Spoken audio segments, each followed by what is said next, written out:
ছাত্র নেতারাই আগ্রহ নিয়ে কিন্তু সেনা প্রধানের কাছে মিটিং করতে গিয়েছিলেন। সেনা প্রধান তাদেরকে ডাকে নাই। সেনাবাহিনীর সাথে একটা কনফ্লিক্ট তৈরি করা, এটা উদ্দেশ্য প্রণোদিত। ছাত্রনেতা হাসনাত এবং সার্জিসের সাথে কি আলোচনা হয়েছিল, তারা কেন ওখানে গিয়েছিলেন, সেই বিষয়টা তাদের কাছ থেকে জানা দরকার। এই গণ অভ্যুত্থানের পরবর্তীতে রাজনৈতিক দলসমূহের মধ্যে যে একটি জাতীয় ঐক্য তৈরি হয়েছিল, সেটি নানা কারণে কিছুটা বিভক্তি এবং বিভাজনের দেখা দিচ্ছে, এটা সত্য। বিশেষ করে এই গণ অভ্যুত্থান আপনারা জানেন যে রাতারাতি হয় নাই। এর জন্য বিরোধী দলসমূহ গত 16টি বছর ধরে সংগ্রাম করেছে। হয়তো জুলাই ছাত্র আন্দোলনকে কেন্দ্র করে সকলের সম্মিলিত প্রচেষ্টায় একটা সফল গণ অভ্যুত্থান হয়েছে। এই আন্দোলনের কারণে আমাদের ছাত্র তরুণদের প্রতি মানুষের একটা অন্যরকমের আশা, ভরসা, প্রত্যাশা হয়েছে। সেই আন্দোলনের নেতা হিসেবে এখানে আপনার অনেকেই আছেন যে যারা বেশ খুবই পরিচিত, তাদের একটা কথা মানুষ খুবই গুরুত্ব দিচ্ছে।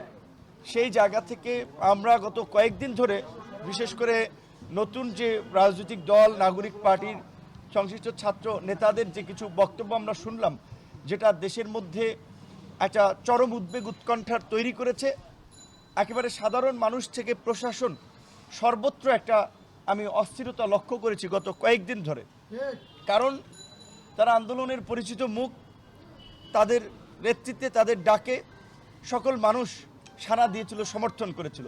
তো এই ছাত্ররা যখন, একজন পরিচিত ছাত্রনেতা যখন বলছে তার সাথে সেনা প্রধান কিংবা সেনাবাহিনীর এই ধরনের কথা হয়েছে, তারা আওয়ামী লীগকে পুনর্বাসন করতে চায় রিফাইন্ড আওয়ামী লীগ নামে, এটা কিন্তু জাতির মধ্যে একটা উদ্বেগ তৈরি করে।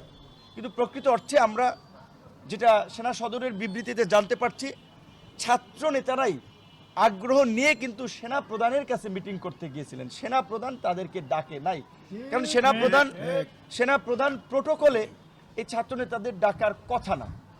এবং এই গণ অভ্যুত্থানে সেনাবাহিনীর অত্যন্ত একটা পজিটিভ এবং সাহসী ভূমিকা ছিল যে গণ অভ্যুত্থানের শেষ দিকে 90-এ যেমন জেনারেল নুরুদ্দিন সাহেব স্বৈরশাসক এরশাদকে বলেছিল যে মিস্টার প্রেসিডেন্ট, আমরা জনগণের বুকের উপর পাড়া দিয়ে, জনগণের উপরে গুলি চালিয়ে আমরা আপনাকে ক্ষমতা রাখতে পারবো না।